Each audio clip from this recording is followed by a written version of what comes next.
Hello everyone, welcome to Anime No Me, and thank you for joining us for another One Piece video. Roronoa Zoro is one of the most powerful Straw Hats, and may even be the second strongest of the Straw Hats crew, second only to his captain, Monkey D. Luffy. We've seen throughout his journey that his evolutionary capabilities are quite extraordinary, and during the Wano arc we see that Zoro was even able to evolve his techniques twice during the battles against very powerful enemies, being Kaido and King. During the fights against these two characters, Zoro was able to awaken and strengthen his haki, and was also able to awaken a dormant power that had been within him a long time, his Conqueror's Haki. So in today's video, we're going to talk about these two battles that Zoro had during Wano, how they occurred, and how Zoro managed to awaken his Conqueror's Haki in these two very difficult moments. But before we dive into the video, if you're new to the channel, or even if you've been around for a bunch of episodes, we'd be absolutely honored if you consider leaving us a like, or even subscribing with a comment letting us know what you thought of the video. It really helps us out and motivates us to make more content. And if you'd like to help us out in a bigger way, consider sharing the video or the channel with a friend. But without further ado, let's get into the video. So friends, as we saw during the epic fights on Wano, Luffy ended up getting knocked out by Kaido while they were on the rooftop. And during Luffy and Zoro's confrontation for Kaido, Zoro is left to take on Kaido by himself while his captain is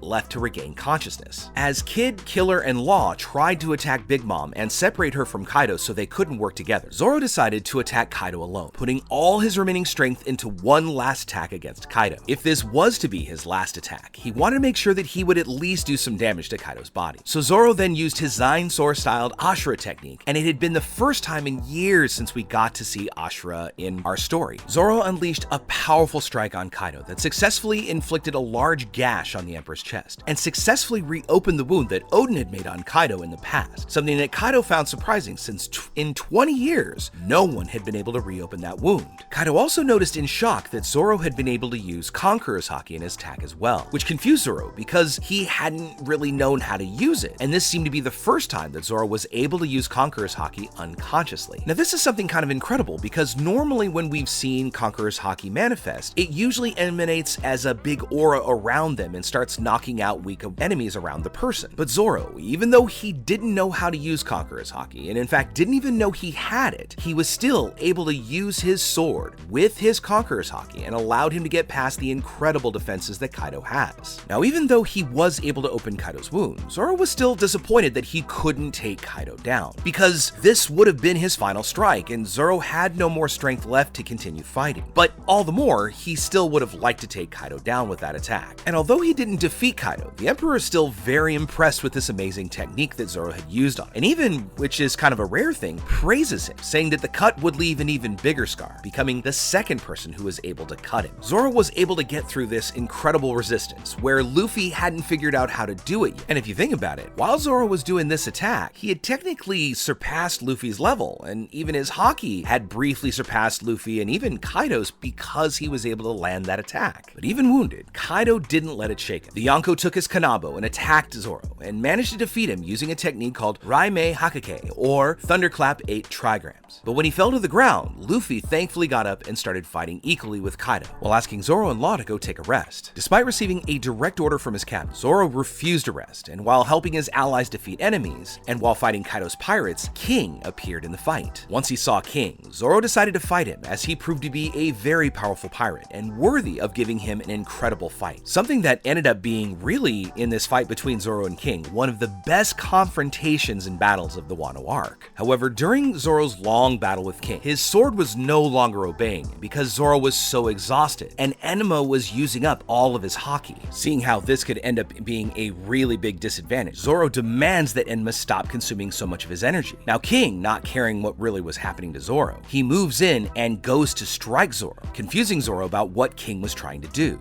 Zoro decides to strike his sword right into King's chest, only for King to not only be unharmed, although it did look like Zoro had cut him, at least that's what we thought, but Zoro ends up getting kind of blown away by this huge attack that King made against him. Zoro manages to survive using his armament haki, but he can't believe how and why King is unharmed by such an attack. So he begins to analyze King's actions so that Zoro can find his opponent's weakness. Zoro again attacks King with his one sword style, but once again King is unharmed. And it almost seemed like King had an almost Kaido-like defense, which made it impossible for Zoro to hurt him with his sword. And because he was weakened from his previous fight with Kaido, Zoro wasn't able to fight King at full strength, which made his sword strokes all the weaker than usual. But just like we've seen in every fight, Zoro refused to quit and kept on fighting King. As Zoro prepared prepares to block another attack from King with his swords, Enma once again begins to drain haki from Zoro, and his arm becomes completely shriveled and wrinkled, as if the nutrients and everything were just sucked out of his arm by the sword. Because he was weakened, Zoro couldn't defend King's attack, but he did manage to quickly dodge it, so King's attack hit him lightly and prevented Zoro from suffering an even greater injury. We then see Zoro start to fall from Onigashima because of King's previous attack, and Zoro almost loses Sandai Katetsu, but quickly goes to retrieve it. And while thinking about this and all his moments with the sword, he also tried to understand how King could withstand every one of his attacks. Zoro also considered and compared it with his ability to fly quickly at certain times, and it was in this way that Zoro was able to little by little understand how King's power worked. But Zoro didn't know completely how everything of King's power and also how his devil fruit worked. Next, King kicks Zoro back to the island afterwards and expressing how crazy he thought Zoro was for risking his life for a sword, showing that King had no respect for Zoro. Then, Zoro stands up to see that the Wado Ichimonji had not fallen and was still safe, and thinking gratefully when he picked up that sword, he began to look back on everything he had learned in Wano, and even back to his childhood in Shimotsuki Village, and immediately noticed that in all the connections, and realized that Enma had been testing him all along. Once he realized this, several beast pirates tried to interfere with his and King's fight. However, we see that all the pirates present began to faint after Zoro decides to let Enma just take all the haki at once. So then, using the Conqueror's haki for the second time, but this time, Zoro used this technique in an area so that all the nearby enemies fainted. And again, he still was unconsciously doing this technique, and it almost seemed that not only was Enma testing Zoro, but also maybe helping and training Zoro to use his Conqueror's haki, because although he was doing it in unwanted ways, it was still necessary and ultimately helping. So it could even work out that Enma in fact controls the technique and Zoro doesn't have to actually learn to use it himself. For even though Enma is just a sword, it does possess a certain consciousness, and those who wield Enma also must possess a great determination and able to use its power to the fullest, because those who aren't worthy really have all of their vitality and their life energy stolen, which means that Enma acts as an alliance or an ally with its bearer, not just as a tool. Realizing that Zoro had Conqueror's haki, King then asks him what his real ambitions are, and Zoro replies that he does have a great ambition, saying that he must because he promised his captain that he would never lose again, and he wouldn't give up the fight even if it cost him his life. And as if inspiration catches Zoro, he finally and quickly manages to understand the working of King's defense and speed that comes from his devil fruit. And after much analysis of his battle with King, Zoro finally figured out a way to be able to win the fight. Zoro discovered that when King puts out the flames on his back of his head to increase his speed, his defenses get weaker, which meant that Zoro would only need to resist while King was fast so that Zoro could land a blow on it. Then he just waited for the right moment and wounded King, managing to hit King with a sharp blow and a cut in which he managed to tear off part of the mask that covered King's face, thus showing his true identity. When King's face was finally exposed, the beast pirates who were watching the fight commented at how the world government was offering a 100 million berry bounty to anyone who had information about Lunarians, which caused King to burn them with his flame attacks. Zoro was horrified that his opponent would attack his own allies like that, but he was still interested in King's kind. But the All-Star refused to answer and attacked him again. But having figured out the technique, Zoro was now able to cause serious damage to King and declared that the beast pirates had reigned long enough and ignored King's claim that Kaido would be the next pirate king. Once Zoro realized that King was afraid of his attacks now, King tried to finish him off with a huge flame dragon that was hotter than magma. But Zoro didn't bother with that and used his Eno, Santoryu, Ipyaku Sanjo Hiryu Jikoku, or King of Hell three-sword style, to slice the dragon in two and landed a destructive attack on King, defeating him while simultaneously cutting off half of the Lunarian's right wing. Following his attack and while still in the air, Zoro remembered the promise that he made Luffy when he was defeated by Mihawk to never lose again. And while remembering this, he declared that he would become the King of Hell if that's what it took to stop him from losing. He then used his swords to push himself back onto Onigashima, and after reaching the top, Zoro was exhausted because of all the injuries he had taken during not only his fight against King, but also what he had done against Kaido previously. And then Zoro fell to the ground and fainted. And this way, Zoro's confrontations in Wano came to an end. But in these two confrontations, Zoro was able to demonstrate his Conqueror's haki, which is indeed very powerful, and was even able to hurt Kaido. So with the right training, Zoro could become much more powerful, and even maybe match his captain Luffy in haki, become a swordsman worthy of facing Mihawk and earning the title of greatest swordsman in the world. But for now, we'd love to know what you think about it. How do you think Zoro might learn more about his Conqueror's haki? And if we've missed one, because I'm sure we have, please let us know down in the comments comments below if there are other places where Zoro might have used his Conqueror's Haki, but maybe in just that more subtle way because it hadn't been revealed yet. And like I said, let us know what you think. So with all that said, my friends, I want to thank you so much for watching the video all the way up to the very end. Be sure to comment on any themes or ideas that you'd like to see in future videos. And also, since you made it this far, give us a like or hit that red subscribe button before you head out to take on the rest of your day. I really hope to see you all in our next video, and let's keep sailing this giant sea together. Take care.